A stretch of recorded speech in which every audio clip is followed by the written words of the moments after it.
All right, we shall begin with the breaking news that we have right now. We have been showing all our viewers since morning that we have the testimonies of 3 dreaded terrorists that are clearly showing that there were links that have been established for the first time between Zakir Naik and these terrorists. Now, we are showing you firstly Feroz Deshmukh's testimony that says clearly shows Zakir Naik was on Zakir Naik's IRF's payroll. This is very clear also from an ATS affidavit that has been accessed by Republic that is dated Feb 2017. Why this is critical is because for the first time we are showing our viewers testimonies, confessions of dreaded terrorists. Feroz Deshmukh worked with Zakir Naik since 2001. That's very clear, and why it's really important is because he was on the payrolls of the foundation. It also shows that he accompanied Zakir on events, on tours.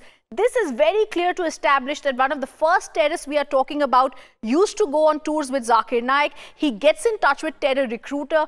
He speaks with them. He gets in touch with other Simi activists, and Feroz Deshmukh then goes on and he also speaks to them about what's been happening in terror attacks in Delhi and RDX and other places. Now, he was also asked to undergo terror training by these other terrorists.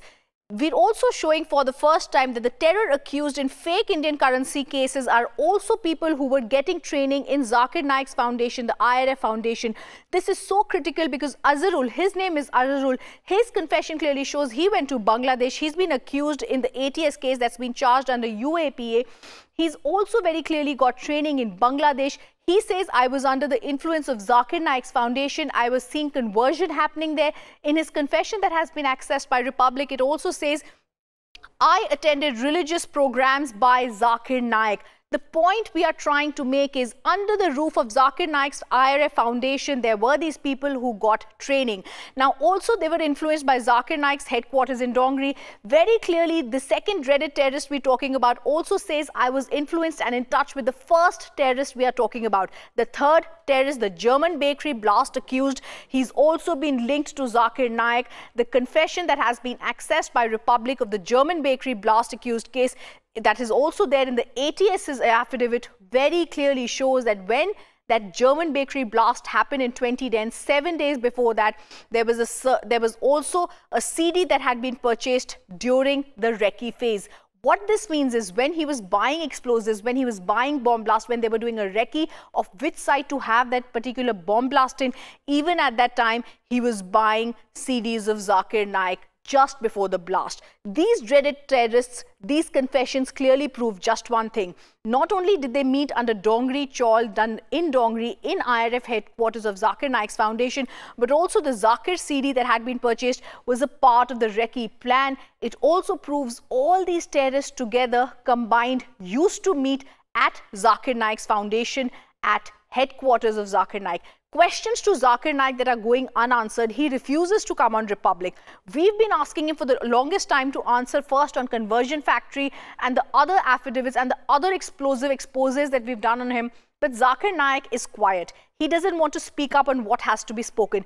Today, for the first time, we are getting confessions. We are getting terrorist confessions. Dreaded terrorists have been speaking to the ATS. This terror confession is dated September 2010 of what Mirza Himayat Beg had said. Mirza Himayat Beg is already undergoing life imprisonment in the German bakery blast case. Initially, he was given a death sentence that was later taken on to be a life imprisonment case. But these are very hardcore criminals. If you actually go through that entire confession that has been given by them, it clearly shows that when the recce is happening, he's talking about how they try to hide purchases, how they try to hide explosives. At the same time, they were buying these CDs. Now, also Feroz Deshmukh, he was on Zakir Naik's IRF payroll.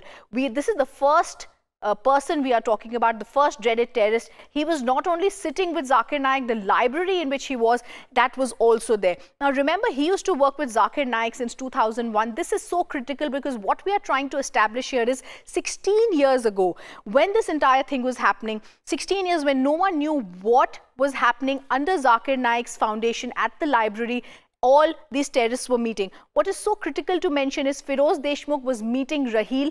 Raheel is a Simi terrorist. They both were meeting the second terrorist whose confession we have got. All of them were getting in touch with terror recruiters at Dongri headquarters of Zakir Naik. Now, also we need to mention here is all the terror training was happening there. Remember, this is also part of the anti-terrorism squad's affidavit that has been dated February 2017. The point we are making to our viewers, and the point that is so critical to mention today, is simple. Republic is getting this super exclusive expose to the viewers, highlighting 3 terror confessions of terrorists, which are clearly indicating all of them had influence by Zakir Naik. How will Zakir Naik explain this? Shouldn't the government be taking action on this now? Shouldn't not only IRF be banned, but he personally be had an RC and red corner notice against him?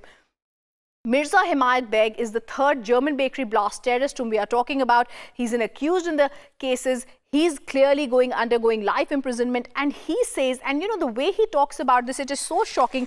I'll actually read out from this part, because this is why I believe this is one of the most heinous crimes that was committed. He says that when we were reached German bakery at 3:30, at that time we saw the German bakery location. I noticed the bakery was at Osho Ashram. It was close to it. There were numerous foreign visitors there, and that's the reason why we chose it as a target for causing bomb blast. This super exclusive clearly shows that it's time for the government to take very stringent action against Zakir Naik at a time dreaded terrorists are getting training under his terror camps at IRF in Dongri.